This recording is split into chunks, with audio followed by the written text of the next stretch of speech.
Cuando Steven Spielberg y Lucas crearon la Guerra de las Galaxias hace 47 años, probablemente nunca pensaron que hoy día íbamos a seguir hablando de ello.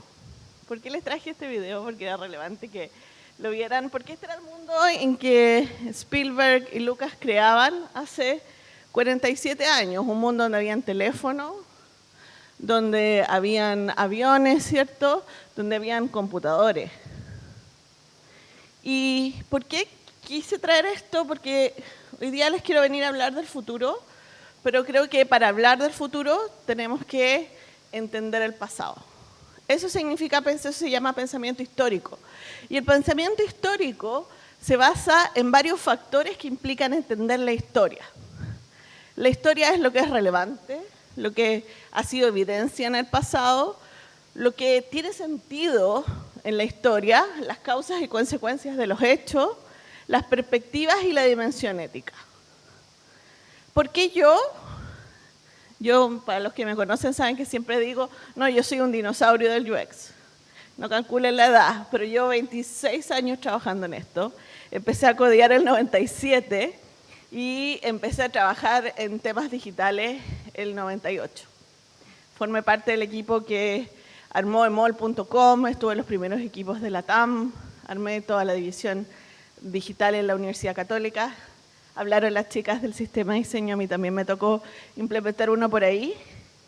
Y hoy día estoy metida en temas de inteligencia artificial. Y para poder entender qué es lo que ha pasado hasta ahora, para mí ha sido súper importante ser testigo de la historia.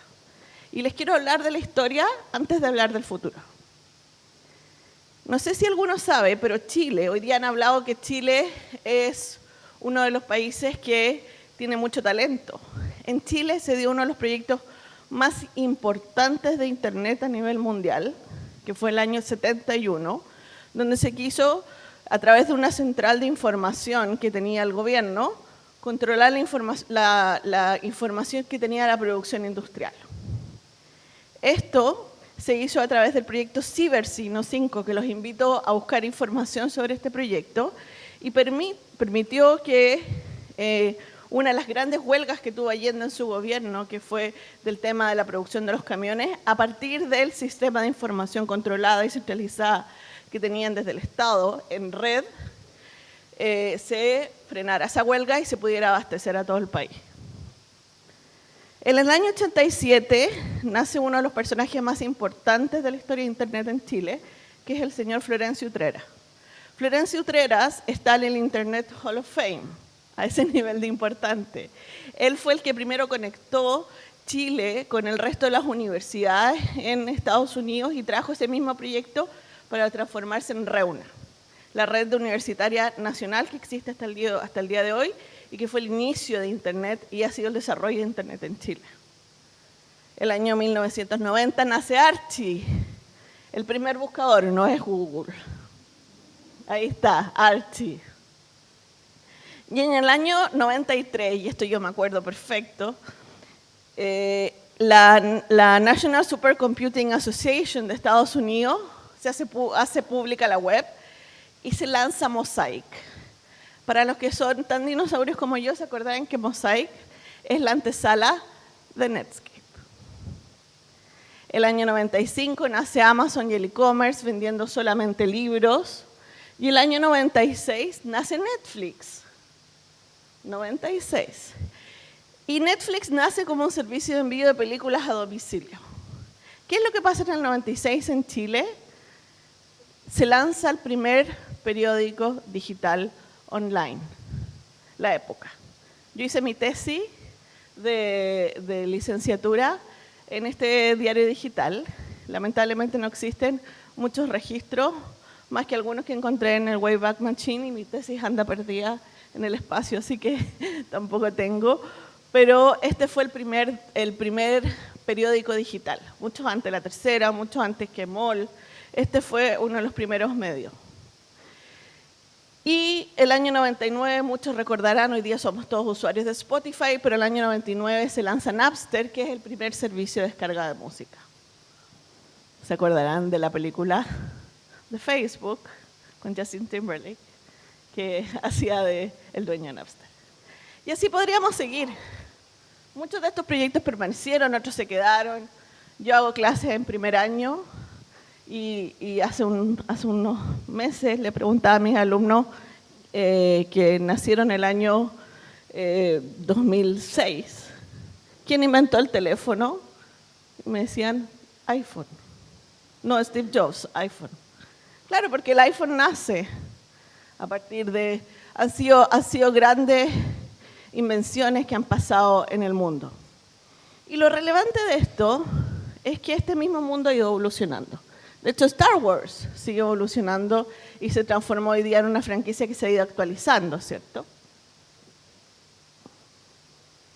Y estas ideas creativas, desde donde vienen todas estas distintas transformaciones, hay una investigadora británica que se llama Margaret Bowden, que habla mucho de creatividad e inteligencia artificial, y dice, las ideas creativas vienen desde 3 fuentes. Ideas que se pueden combinar unas con otras, por ejemplo, las papas fritas sabor choripán, no sé si algunos los ha probado, pero estuvieron ahí para el 18. 2 cosas distintas, el choripán y las papas fritas. Ideas que son nuevas en espacios estructurados, como una jam session, por ejemplo, que uno no sabe qué resultado va a tener. E ideas que transforman el espacio para generar estructuras nuevas.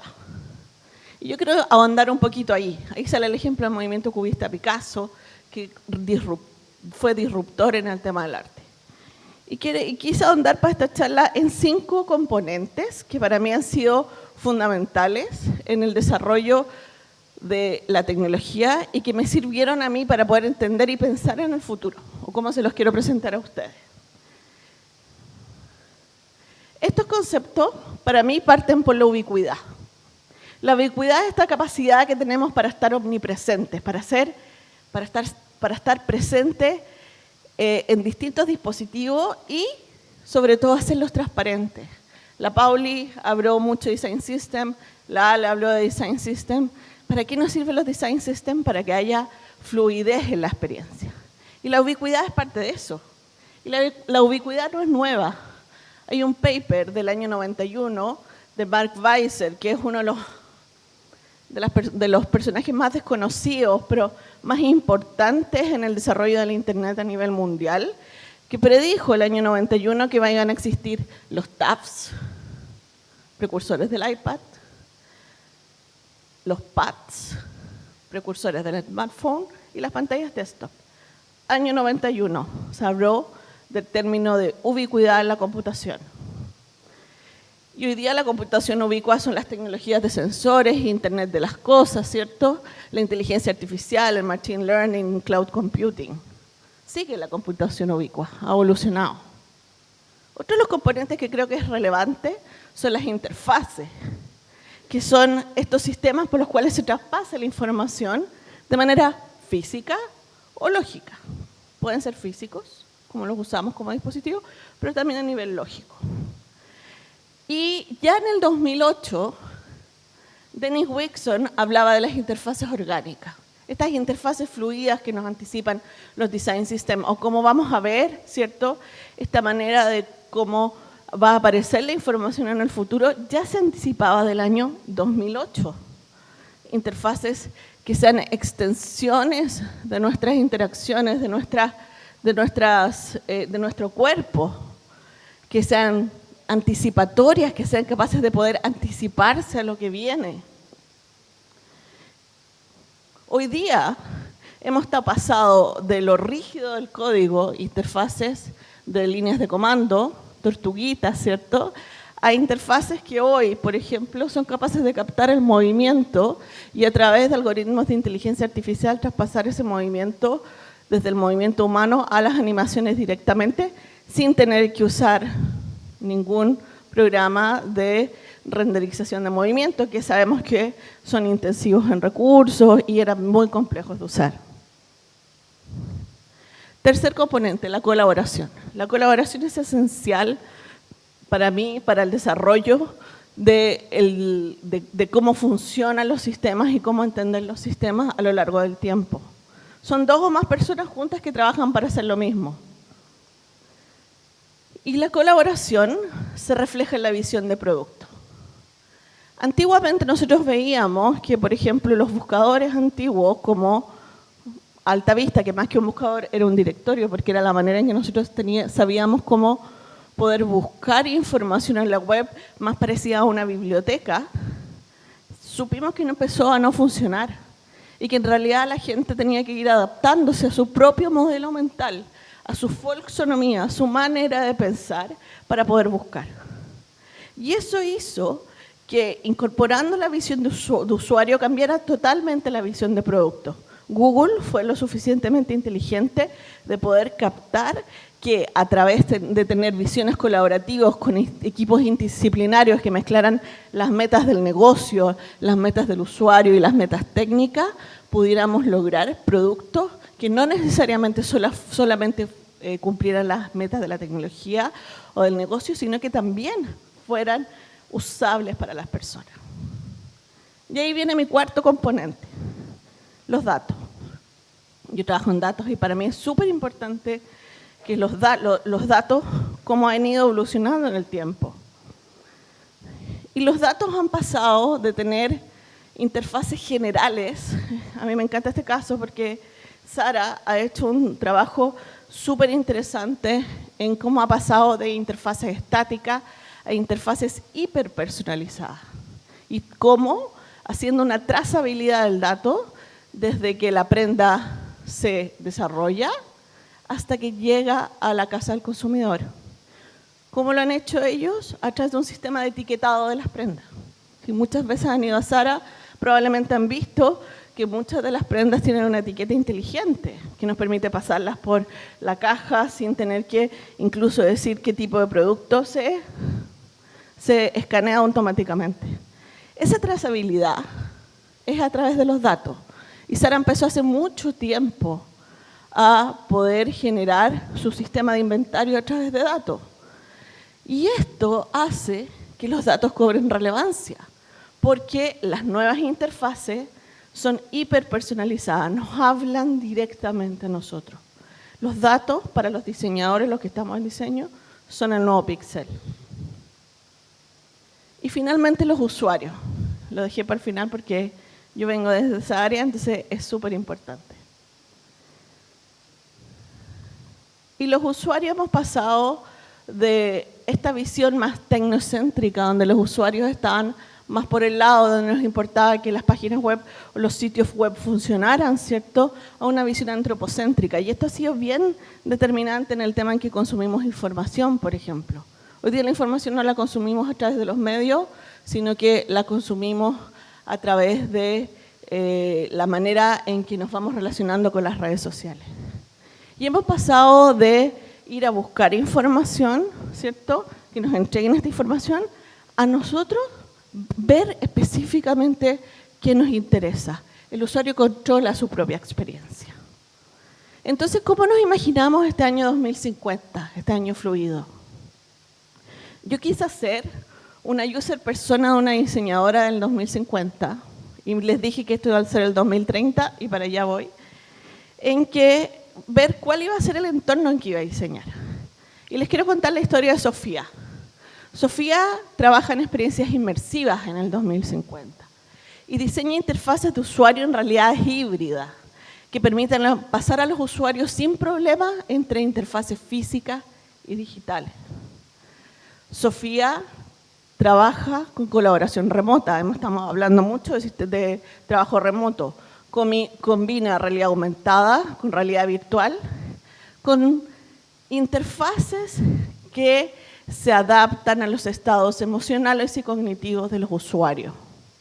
Ya no, el dato va a ser un commodity, por lo tanto lo que nos importan son las emociones.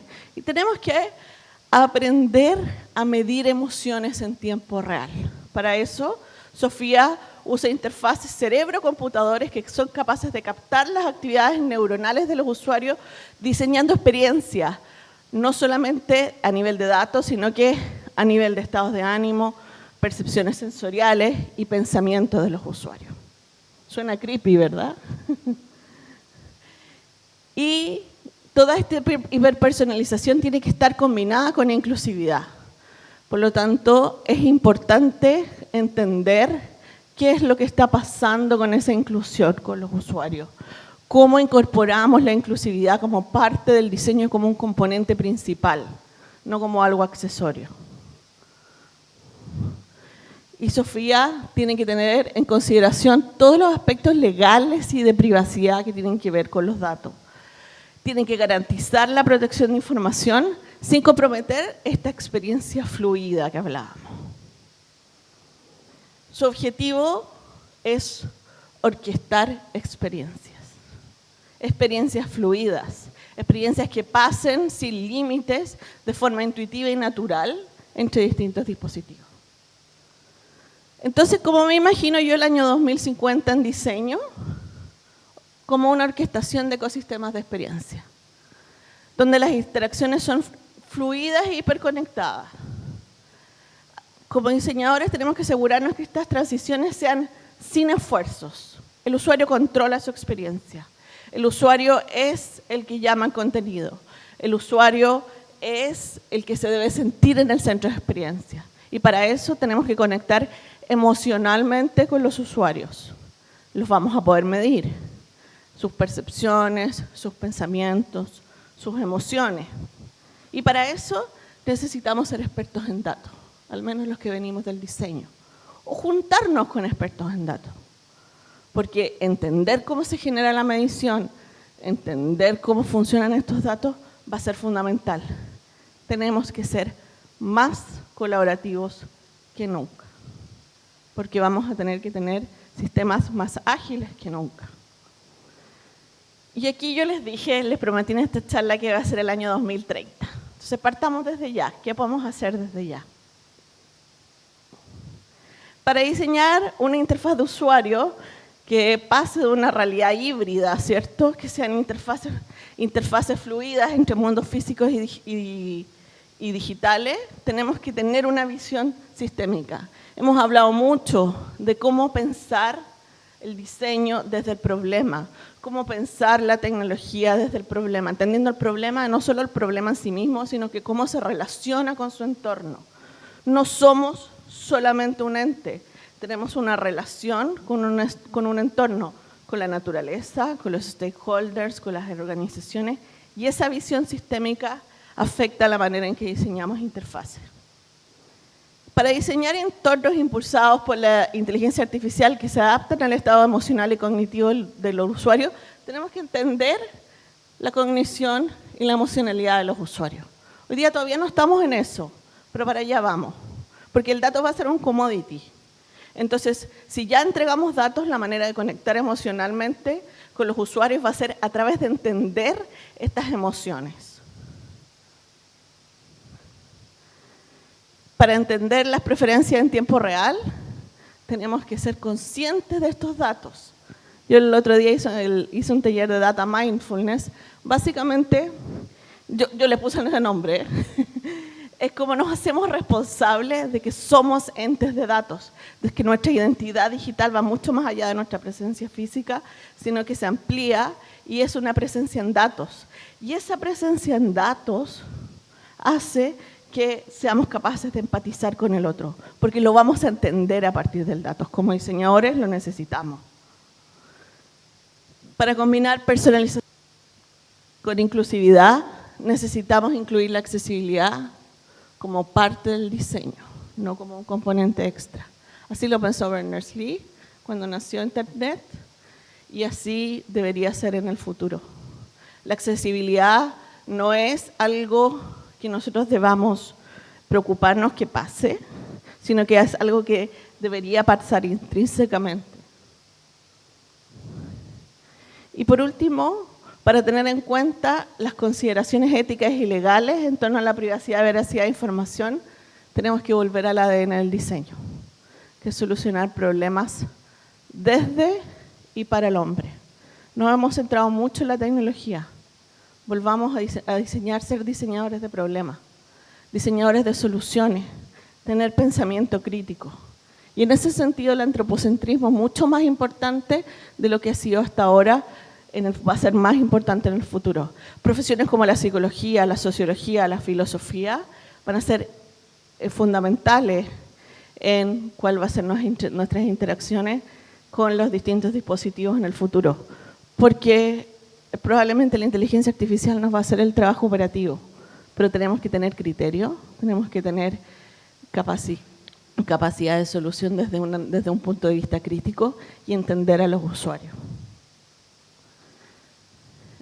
Entonces, ¿cómo les suena todo esto? ¿Les suena como parte de la historia? ¿Sí? ¿Hay algo nuevo? ¿Sí?